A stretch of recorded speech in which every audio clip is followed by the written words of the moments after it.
بسم اللہ الرحمن الرحیم۔ السلام علیکم ناظرین، میں ہوں آپ کا میزبان سید سلمان گل۔ پروگرام روشنی میں کل ہم نے بات کی تھی اسلام دین فطرت ہے، اور ہم نے دیکھا تھا کہ فطرت جن جن باتوں کی متقاضی ہے، فطرت سلیم وہ ہی دین ہے۔ اور پھر میں نے آپ کو بتایا تھا کہ ہم ہر نماز میں دعا کرتے ہیں، یا اللہ ہمیں صراط مستقیم پر چلانا، یا اللہ ان لوگوں کا راستہ عطا فرما جن پر تو نے انعام فرمایا، ان لوگوں سے بچا جو گمراہ ہیں اور بھٹکے ہوئے ہیں۔ ہر نماز میں ہم پہلے اللہ سے دعا کرتے ہیں اور اس کے بعد اس کی تسبیحات رکوع سجود میں بیان کرتے ہیں۔ تو کل میں نے ایک جملہ کہا تھا کل کے پروگرام میں، اور وہ جملہ یہ تھا کہ دین صراط مستقیم ہے، صراط مستقیم دین ہے۔ تو ناظرین اکرام، آج اسلام دین فطرت کے بعد اسلام دین امن ہے، اسلام دین محبت ہے۔ اسلام کی امن و محبت کی فضا میں چاشنی، اٹریکشن، روشنی اور اتنی اپنائیت ہے کہ کوئی غیر کتنے فاصلے پر ہو، جب اس دین کی امن و امان والی فضا کو پا لیتا ہے یا اس دائرے میں آ جاتا ہے، تو خود کو اس دین کے ساتھ جڑتا ہوا محسوس کرتا ہے، اور بڑی آسانی کے ساتھ اس دین متین میں، اس شفاف دین میں داخل ہو جاتا ہے۔ کل عرض کیا تھا میں نے کہ دوسرے مذاہب اور یہ دین، چونکہ یہ مذہب نہیں ہے، یہ دین ہے۔ آج دین امن ہے اسلام، اس پر بات کریں گے۔ مفتی محمد سہیل رضا امجدی صاحب کے ہمارے ہر دل عزیز، اور مفتی سید زیغم علی گردیزی شاہ صاحب تشریف فرمائے۔ آپ دونوں حضرات کا خیر مقدم ہے۔ میں قبلہ آپ سے، چونکہ امن اور ایمان اور امن کی باہمی ایک ہم آہنگی بھی پیش نظر رہے، اور پھر اس حوالے سے ایمان کو آپ الیبریٹ فرمائیں۔ بسم اللہ الرحمن الرحیم، اللہم صلی علی سیدنا و مولانا محمد وعلی آلہ و اصحابہ وبارک وسلم۔ سید سلمان بھائی، اب آپ نے بڑا ہی اہم سوال کیا ہے، اور میں سمجھتا ہوں کہ اسلام ہی امن کی تعلیمات دیتا ہے۔ بے شک اسلام ہی دیتا ہے، بالکل۔ اور امن اور ایمان کو دیکھا جائے تو دونوں کا جو مادہ اشتقاق ہے وہ ایک ہے۔ لفظ امن سے ہی ایمان نکلتا ہے۔ اچھا، جی لفظی اعتبار سے؟ جی اچھا۔ لفظ امن سے ایمان نکلتا ہے، بالکل صحیح۔ اچھا، جس طرح ان کے لفظ میں شدت اتصال اور گہرا ربط ہے، ایک تعلق ہے، اسی طرح ان کے معانی کے اندر بھی ویسا ہی گہرا تعلق اور ربط ہے۔ کیا بات، ٹھیک ہے، سبحان اللہ۔ اچھا، سب سے پہلے جب بندہ مومن ایمان میں داخل ہوتا ہے، اسلام میں داخل ہوتا ہے، تو آپ دیکھیں رسول اللہ صلی اللہ تعالی علیہ وسلم کی حدیث پاک کہ من قال لا الہ الا اللہ فقد دخل الجنہ، کہ جس نے لا الہ الا اللہ محمد رسول اللہ پڑھا وہ داخل جنت ہوا۔ ٹھیک ہے، قرآن کریم میں ہے ومن دخلہ کان آمنا، جو خانہ کعبہ میں حرم میں داخل ہوا وہ امن والا ہو گیا۔ سبحان اللہ۔ امن والا کس سے ہو گیا؟ امن والا کس سے ہو گیا؟ اللہ تعالیٰ کے عذاب سے، اس کے عتاب سے امن والا ہو گیا۔ سبحان اللہ۔ تو جو اسلام میں داخل ہوا، جو ایمان میں داخل ہوا، جس نے ایمان قبول کیا، ایمان لایا، دل سے اقرار کیا، تو گویا کہ وہ اللہ تعالیٰ کے عتاب سے اور اس کے عذاب سے مامون ہو گیا۔ سبحان اللہ رب العالمین نے اسے امن عطا فرما دیا۔ صحیح۔ اچھا، اس کا تعلق بظاہر، اچھا یہ مشہور مقولہ بھی ہے، محاورہ بھی ہے کہ اسلمتک ادخل الجنہ، میں اسلام لایا میں داخل جنت ہو جاؤں گا۔ واہ۔ جی، اچھا، یہاں پر آپ دیکھیں کہ اس کا ایمان کا تعلق بظاہر اخروی امن سے ہے، کہ اللہ تعالیٰ کے عذاب سے، اللہ تعالیٰ کے عتاب سے وہ مامون ہو گیا، امن والا ہو گیا۔ لیکن یہاں پر یہ بات یاد رکھا جائے کہ یہ اخروی طور پر مامون کرنے سے، یعنی دنیاوی طور پر بھی یہ مامون کرتا ہے، دنیاوی طور پر بھی امن مرتب کرتا ہے۔ جی، مثال کے طور پر، جی، بظاہر ہم دیکھتے ہیں کہ اخروی طور پر اس نے امن دیا، لیکن اخروی امن کے ساتھ ساتھ دنیاوی امن بھی یہ ایمان عطا فرماتا ہے۔ اچھا، آپ دیکھیں مثال کے طور پر، اگر دنیاوی زندگی پرامن ہوگی، دنیاوی زندگی پرامن ہوگی، ایمان سے بھرپور ہوگی، تو آخرت میں بھی ایمان نصیب ہوگا، آخرت میں بھی امن نصیب ہوگا، اس طریقے سے۔ اچھا، پھر آپ دیکھیں کہ یہی وجہ ہے کہ اللہ تعالیٰ بار بار فرماتا ہے لا تفسدوا فی الارض، زمین میں فساد برپا نہ کرو، لا تعثوا، زمین میں فساد برپا نہ کرو۔ اللہ اکبر۔ یعنی فساد کی اللہ تبارک و تعالیٰ نے شدید وعید بیان فرمائی، مخالفت فرمائی، اور امن کی اللہ رب العالمین نے بار بار یعنی بات فرمائی ہے، ارشاد فرمائی ہے اور پھر حمایت بھی فرمائی ہے۔ اچھا یہاں پر ایک بات میں یہ بھی عرض کروں گا کہ امن کا اصل تعلق جو ہے وہ انسان کے داخل سے ہوتا ہے، یعنی انسان کی سوچ، اس کا رجحان وغیرہ، اور اس کے ساتھ ساتھ یعنی آپ دیکھیں یعنی دل و دماغ اگر پرسکون ہے تو اس کے اعمال اور افعال بھی پرامن ہوں گے، یعنی اندر سے وہ پرامن ہے، انٹرنل اگر سیٹسفائیڈ ہے، ہاں اس کا انر جو ہے سیٹسفائیڈ ہے، پیس ہے، اس کا انر، اس کے انر میں پیس ہے، تو اس سے جو افعال سرزد ہوں گے وہ بھی امن والے ہوں گے، وہ کبھی بھی پیسفل کے اگینسٹ نہیں ہو سکتے، ٹھیک ہے۔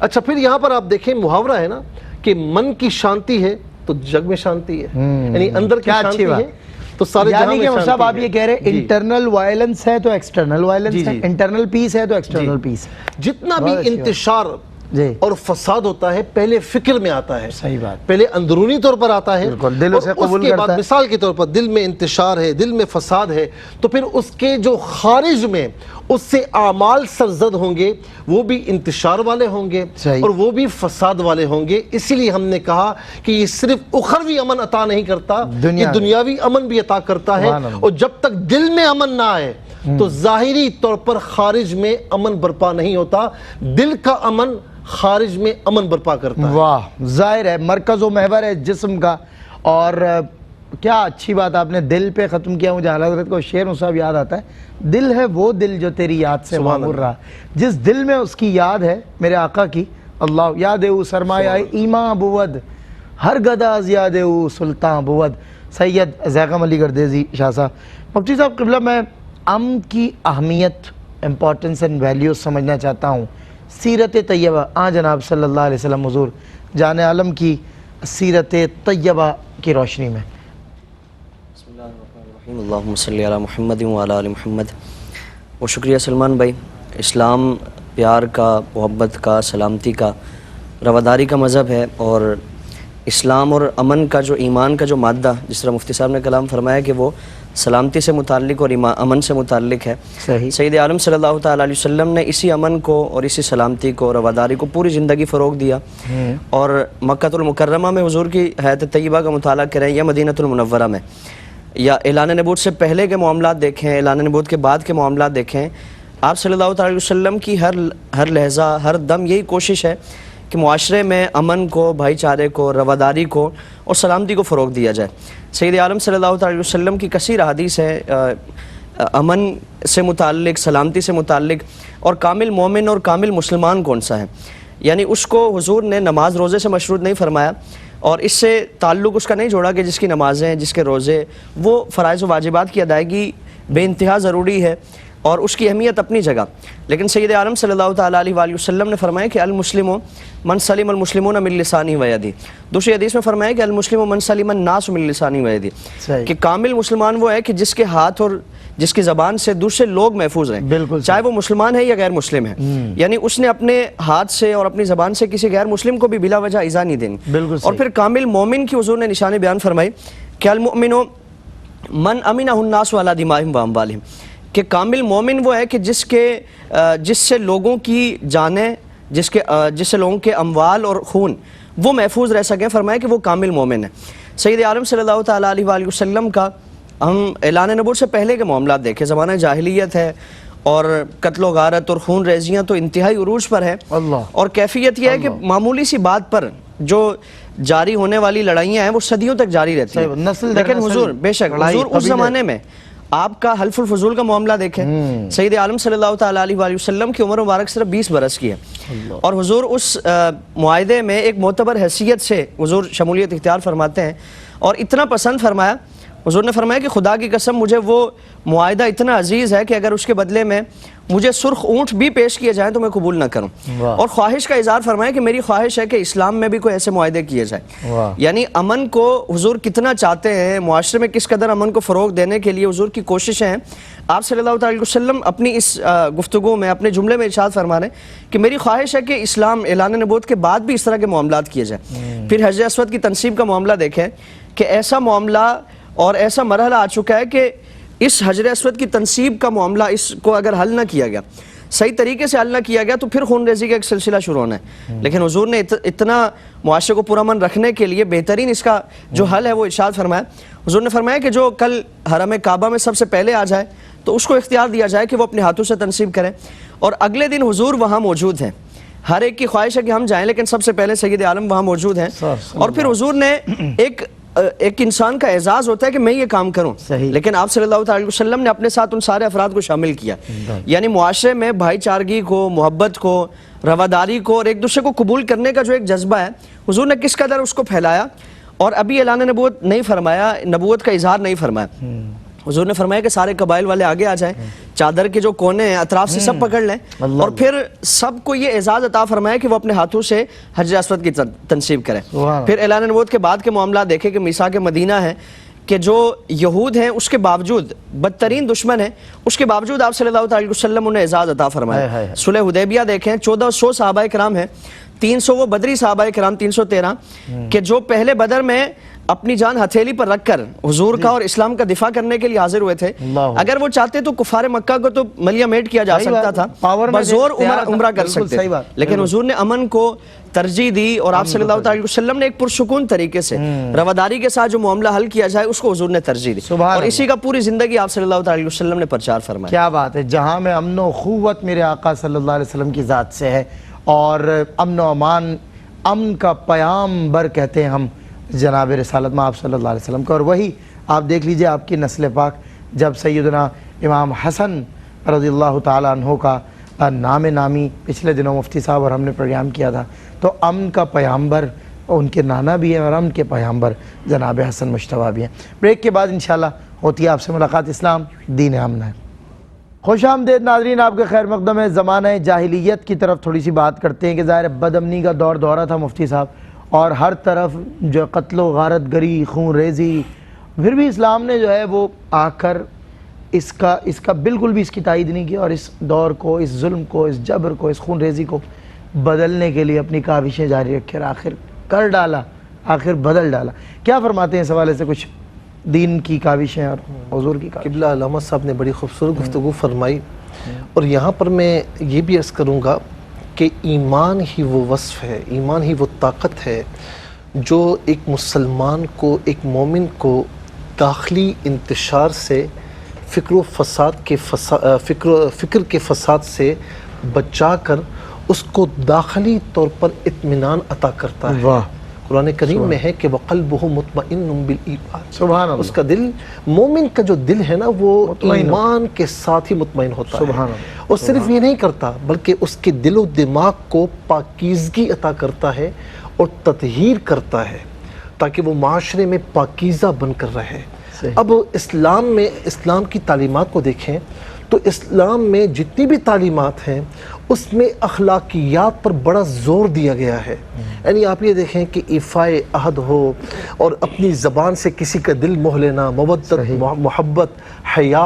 آپ دیکھیں نا, فرمایا نا کہ جس میں حیا نہیں تو اس میں کچھ بھی نہیں ہے. حیا جو ہے اسلام کے حصوں میں سے, ایمان کے حصوں میں سے حصہ ہے. اچھا, یہ کہا جاتا ہے کہ جب تو بے حیا ہو جا تو ففعل ما شئت, جو چاہے کر, پھر تو سب کچھ کر سکتا ہے, لیکن با حیا ہوگا تو دائرے کے اندر رہے, دائرے کے اندر رہے. اسی طریقے سے ہم سنتے ہیں کہ لا ایمان لمن لا عہد لہ, اس کا کوئی ایمان ہی نہیں جس کا عہد نہیں ہے, جو وعدہ خلافی کرتا. جی, ایک حدیث پاک قبلہ نے سنائی کہ مسلمان وہ ہے کہ جس کی زبان سے, ہاتھ سے, تمام چیزوں سے مسلمان محفوظ رہے. تو یہ آپ دیکھیں کہ اسلام کس طریقے سے امن عطا کرتا ہے. اور سب سے پہلے دیکھیں کہ ایک مسلمان دوسرے مسلمان سے ملتا ہے تو پہلا جملہ کیا ہوتا ہے؟ السلام علیکم ورحمۃ اللہ وبرکاتہ. آگے سے جواب کیا آتا ہے؟ وعلیکم السلام ورحمۃ اللہ وبرکاتہ. یعنی اسلام اتنا پاکیزہ دین ہے جو اپنے ماننے والوں کو حکم دیتا ہے کہ ملاقات سے پہلے سلام اور اس کا جواب کا تبادلہ ہو جائے کہ تم پر سلامتی ہو, اللہ کی رحمتیں ہوں, اس کی برکتیں ہوں, تو جواب آ جائے کہ تم پر بھی سلامتی ہو, تم پر بھی اللہ کی رحمتیں ہوں, تم پر بھی برکتیں ہوں. تو جب صدق کے دل کے ساتھ یہ کر لیا جائے تو میں سمجھتا ہوں کہ دل میں بغض و عداوت, حسد, کینہ نہیں رہتا. اب بات کرتے ہیں کہ دین اسلام میں, جو آپ نے سوال کیا کہ دین اسلام میں جو زمانہ جاہلیت کا دور تھا جس وقت دین اسلام آیا تو زمانہ جاہلیت میں لوٹ مار بڑی عام تھی. آپ تاریخ اٹھا کر دیکھیں کہ جہاں پر شراب نوشی ان کا شیوا تھا, جہاں پر جوا کھیلنا ان کا شیوا تھا, اور وہاں پر دیگر بدکاریاں ان کا شیوا تھا, وہاں پر لوٹ مار قتل و غارت گری ان کا طریقہ تھا, شیوا تھا. اور ایک یوں سمجھ لیجئے کہ معاشرے میں امیروں کے لیے جو صاحب ثروت طبقہ ہے ان کے لیے ایک معیار تھا, ایک اسٹینڈرڈ تھا کہ بھئی یہ مالدار ہے تو یہ بھی کرتا ہے, یہ بھی کرتا ہے, یہ بھی کرتا ہے. جو یہ نہ کرے تو اسے سمجھتے تھے کہ یہ بیکار آدمی ہے. یعنی لوٹ مار کرنا اور اسی طریقے سے قتل و غارت گری کرنا اس پر ان کو فخر تھا. جی فخر کا اظہار کیا کرتے تھے. اس دور میں دین اسلام آیا اور پھر آپ دیکھیں قرآن کریم فرماتا ہے نا کہ تم کیا تھے, وَاذْكُرُوا اِذْ كُنْتُمْ أَعْدَاءً فَأَلَّفَ بَيْنَ قُلُوبِكُمْ فَأَصْبَحْتُمْ بِنِعْمَتِي إِخْوَانًا. سبحان اللہ, ٹھیک ہے نا, تم تو آپس میں دشمن تھے, صدیوں تک, سالہ سال تک تم قتل و غارت گری کرتے تھے, لوٹ ماریاں کرتے تھے, تم سے کسی کا وجود محفوظ نہیں تھا. اور پھر فرمایا کہ تمہیں جو ہے وہ یہاں جہنم کے کنارے سے اٹھا کر جنت کی طرف کس نے گامزن کیا ہے, تمہیں آپس میں بھائی بھائی کس نے بنایا ہے, اسلام کی لڑی میں پرو کر. یہ میرے مصطفیٰ علیہ السلام ہے کہ اسلام کی لڑی میں پرو کر انما المؤمنون اخوہ کا عملی کردار انہیں عطا فرمایا, عملی نمونہ پیش فرمایا. اچھا اسی طریقے سے فرمایا کہ وَكُنْتُمْ عَلَى شَفَا حُفْرَةٍ مِّنَ النَّارِ فَانْقَذَكُم مِّنْهَا. تم اپنی شرک کی وجہ سے, اپنی بدعمالیوں کی وجہ سے تم تو جہنم کے کنارے پر تھے, تمہیں جہنم سے کھینچ کر جنت کے راستے کی طرف کس نے گامزن کیا؟ وہ حضور نبی کریم علیہ السلام کا لایا ہوا دین اسلام ہے. تو یہ ہے ایمان, یہ ہے اسلام جو ہمیں لوٹ ماری سے دور کرتا ہے, قتل و غارت گری سے دور کرتا ہے. میں نے کہا نا کہ اندر سے امن آ جائے تو باہر خود بخود امن ہو جاتا ہے. مطلب تعمیرات اندر سے کی گئی تاکہ خارجی جو فتنے ہیں وہ. اسلام اندر کی تعمیرات پر بڑا زور دیتا ہے. صحیح, اسلام نے یہ نہیں کہا کہ تم ظاہری طور پر پاکیزہ رہو, صحیح ہے نا, یہ کہا کہ ظاہری طور پر بھی پاکیزہ رہو. وَقَدْ أَفْلَحَ مَنْ تَزَكَّى, جو اپنے باطن کو پاکیزہ رکھے گا وہ بھی کامیاب ہوگا.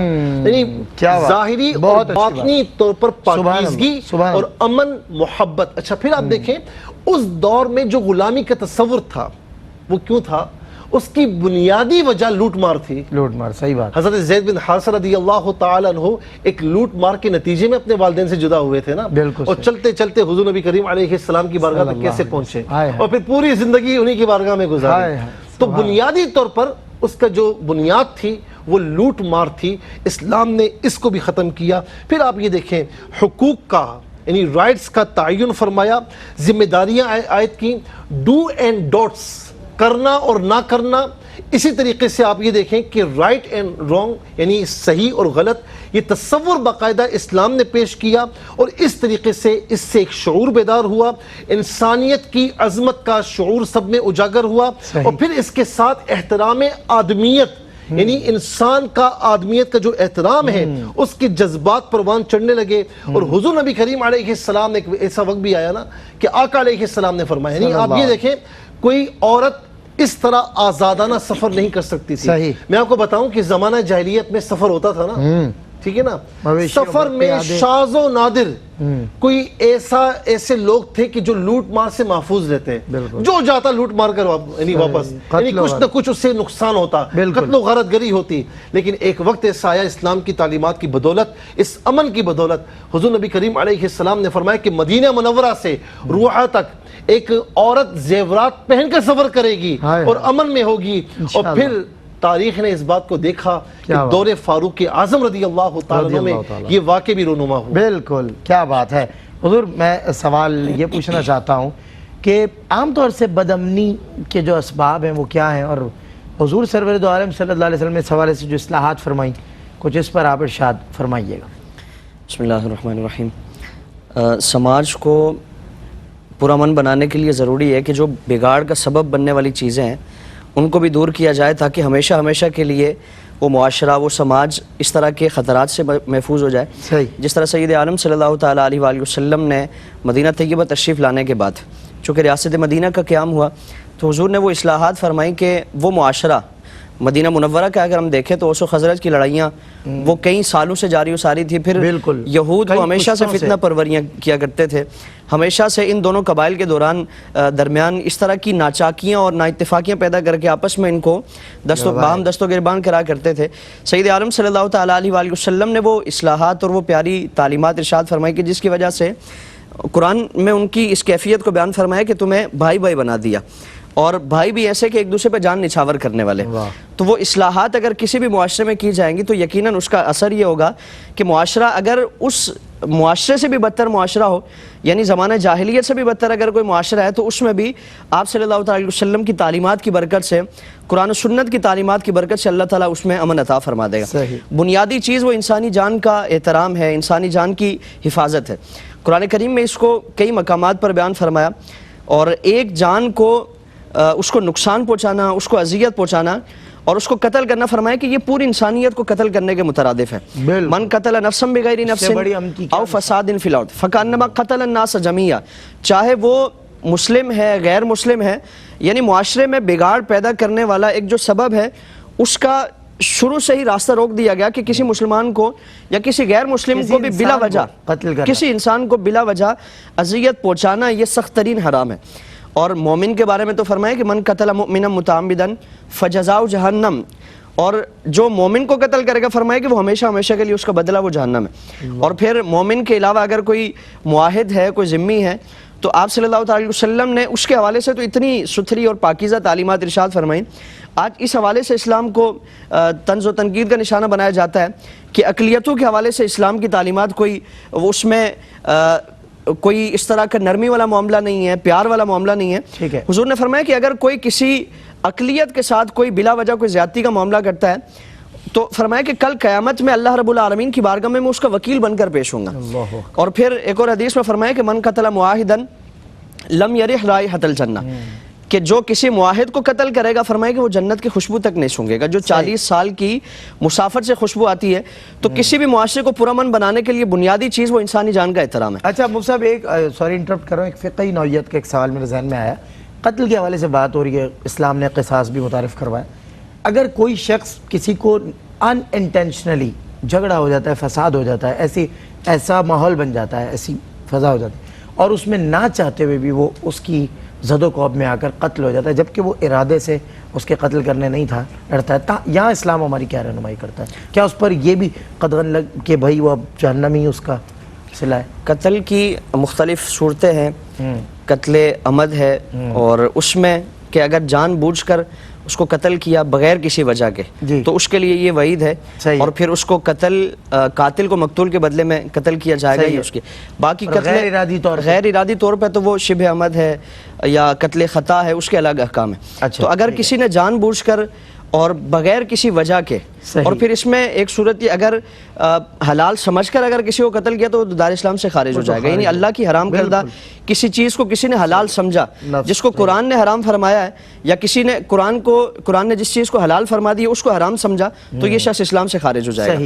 اور پھر معاشرے میں جو یہ قصاص کا معاملہ ہے, اس کو بعض لوگ ظلم و زیادتی سے تعبیر دیتے ہیں. قرآن کریم میں اس کو معاشرے کا جو ایک حیات کا معاملہ ہے اس سے متعلق فرمایا کہ وَلَكُمْ فِي الْقِصَاصِ حَيَاتٌ, کہ یہ جو قصاص کا معاملہ ہے کہ قتل کے بدلے میں قتل کیا جائے گا, قاتل کو مقتول کے بدلے میں, فرمایا کہ اگر یہ سلسلہ کہیں رائج ہو جائے تو وہ پورے معاشرے کی حیات کا باعث ہے, پورے معاشرے میں جو بچنے والے افراد ہیں ان کی زندگیوں کا ضامن ہے. یعنی حضور کے زمانے میں ہم دیکھیں تو ان سزاؤں کا حدود و قیود کا نفاذ تھا, جس کی برکت سے اللہ تعالیٰ نے وہ امن عطا فرمایا کہ پورے معاشرے میں ریاست مدینہ کا تصور ہم دیکھیں کہ حضرت عمر فاروق کے دور میں آدھی سے زیادہ زمین پر ان کی حکومت ہے, لیکن قتل و غارت, دنگا فساد اور اس طرح کے سارے معاملات نا زیورات پہن کر عورت سفر کرے گی اور دیکھا. تو یہ حضور کی تعلیمات کی برکت ہے کہ اگر جان کا تحفظ ہوگا, مال کا تحفظ ہوگا, عزت کا تحفظ ہوگا, مذہبی جو ایک رواداری کا معاملہ ہے, یہ ساری چیزیں اگر جس طرح حضور نے اصلاحات فرمائی ان اصلاحات کو کسی بھی معاشرے میں نافذ کیا جائے گا تو اللہ تعالیٰ امن کی بہار عطا فرمائے. واہ, چشم فلک نے یہ منظر دیکھا کہ ایک ایسا معاشرہ جو بگاڑ میں کسی بھی حد پر نہیں رہا, ہر حد کو پار کر گیا, اور وہاں قتل و غارت ہے, خون ریزی ہے, وہاں بدامنی ہی بدامنی ہے, اور وہاں ایسا امن کا پیام آیا، ایسی امن کی فضا قائم کر کے گیا کہ حضرت عمر آپ نے فرمایا آئے ہائے وہ عمر جس کے آداب شیدا سقر، چشم فلک نے وہ منظر دیکھا کہ جہاں شاید یہ حضرت مفتی صاحب فرما رہے تھے کوئی ایسا سفر، ایسے اسفار کہ جن میں لوگ لوٹ لیے نہ جاتے ہوں یا مار نہ لیے، کوئی قافلہ شاذ و نادر ہی آتا تھا، کوئی شاذ و نادر ہی واپس آتا تھا بچ کر، اور وہاں ایک عورت اب زیورات سے لدی ہوئی سفر کرتی ہوئی گئی، چشم فلک نے یہ منظر دیکھا، اللہ اکبر، اور اس خدا دوست حضرت پہ لاکھوں سلام۔ وقفے کے بعد ہوتی ہے ملاقات۔ جی خوش آمدید ناظرین، ایک مرتبہ پھر آپ کا خیر مقدم ہے، اور پروگرام روشنی میں ہم اسلام دین امن ہے اس پر بات کر رہے ہیں۔ امن ہی امن ہے ہمارا دین، اور جو بھی اس دائرے میں آ جائے وہ امن کے دائرے میں آ جاتا ہے۔ مفتی صاحب نے کہا پہلے داخلی امن و امان، داخلی تسکین اور اطمینان دین دیتا ہے، اور جب داخلی اطمینان مل جائے، روح کو جب سکون مل جائے، قلب کو جب اطمینان یعنی مطمئن ہو جائے، تو پھر معاشرہ اس فرد سے، اس جسم سے مطمئن نظر آتا ہے۔ وہ جسم، وہ اعضاء کسی کو نقصان نہیں پہنچاتے، وہ نفع پہنچاتے ہیں، وہ رحم کرتے ہیں، کیونکہ اللہ رب العزت ان لوگوں پہ رحم ہی نہیں کرتا کہ جو بندوں پہ رحم نہیں کرتے۔ میں مفتی محمد صلی اللہ علیہ صاحب ایک بات آپ سے کرنا چاہتی ہوں، میں نے اس لیے سارا ماحول بنایا کہ کیا ذمہ داریاں ایک مسلمان پر عائد ہوتی ہیں کہ اس سے امن قائم ہو، مطلب مجھے، میری اور ایک ہر مسلمان کی، دنیا بھر کے مسلمان آپ کو دیکھ رہے ہیں، کیا رسپانسبلٹیز ہے فار دا پیس؟ میں اس جملے پر ایک مثال پیش کروں گا اور آپ کی بات کو آگے بڑھاؤں گا کہ من کی شانتی جگ کی شانتی۔ بہت اچھی بات، یہ اس کی مثال ایسی ہے کہ جو ظرف یعنی برتن میں ہوتا ہے نا، پانی ہوگا تو پانی چھلکے گا، شربت ہوگا تو شربت چھلکے گا، جو برتن میں ہوگا وہ باہر آئے گا۔ بالکل صحیح۔ تو جو ہمارے وجود کے اندر ظرف میں ہے وہ باہر آئے گا، صحیح بات۔ غلط ہوگا تو غلط باہر آئے گا، صحیح ہوگا تو صحیح باہر آئے گا۔ پھر آپ یہ دیکھیں کہ جس طرح بات کر رہے تھے، دیکھیں عدل و انصاف کا اہتمام کیا کس نے؟ یہ حضور نبی کریم صلی اللہ تعالی علیہ وسلم نے فرمایا، بے شک اپنے لائے عدل کا کے تو عین نہیں تھا ذریعے وہاں، جی اس کا اہتمام فرمایا۔ قانون کی بالادستی کروائی کس نے؟ حضور نبی کریم صلی اللہ تعالی علیہ وسلم نے۔ اچھا پھر ایسا نہیں ہے کہ عدل و انصاف کی بات جب اپنے رشتہ داروں پر آ جائے تو پھر بندہ خاموشی اختیار کر لے، اپنی ذات پر آ جائے تو راہ فرار اختیار فرما لے، نہ نہ نہ۔ حضور نبی کریم صلی اللہ تعالی علیہ وسلم نے جہاں عدل و انصاف کی بات آئی تو اوروں کو تو چھوڑیے، اپنے آپ کو پیش فرمایا تھا۔ آپ نے اس کا خیال بنا کہ صحابہ کرام کھڑے ہوئے، آپ نے چپ رہنے کا حکم دیا اور اپنے آپ کو عدل و انصاف کے لیے پیش فرمایا۔ اسے کہتے ہیں قانون سب کے لیے برابر ہے۔ صحیح بات جی قانون۔ اسی طریقے سے فاروق اعظم رضی اللہ تعالیٰ عنہ کے دور میں جبلہ بن اہم بادشاہ تھا، اس نے کسی کو مارا تھا، تو اس کے یعنی جب عدل و انصاف کی باری آئی تو عمر فاروق رضی اللہ تعالیٰ عنہ نے اسے بھی نہیں چھوڑا۔ عدل و انصاف کا معاملہ ہے تو غریب ہو امیر ہو سب کے سب برابر ہے۔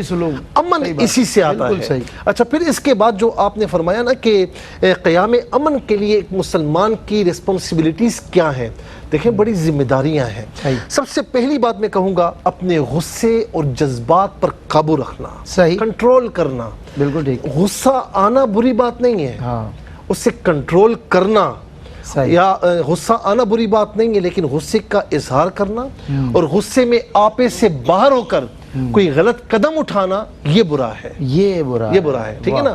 یعنی کنٹرولڈ ہونا چاہیے آپ کی، غصہ تو آئے گا بالکل۔ اچھا ہمارے یہاں بالکل الگ چیز ہے نا، زیادہ ہی آتا ہے کہ جہاں پر غصہ آنا چاہیے وہاں نہیں آتا، وہاں سو جاتا ہے۔ آپ رونگ آتے ہیں، سامنے والا آپ کو چھیڑتا ہے تو آپ کو غصہ۔ اچھا جہاں غصہ نہیں آنا چاہیے وہاں پر آ جاتا ہے، بالکل صحیح۔ اچھا پھر غصہ بڑا سمجھدار ہو گیا ہے، یعنی ہم سے نیچے ہو تو فوراً آ جاتا ہے، بڑے ہو تو، اور جب برابر کا ہو یا بڑا ہو پھر نہیں آتا، ان اللہ مع الصابرین۔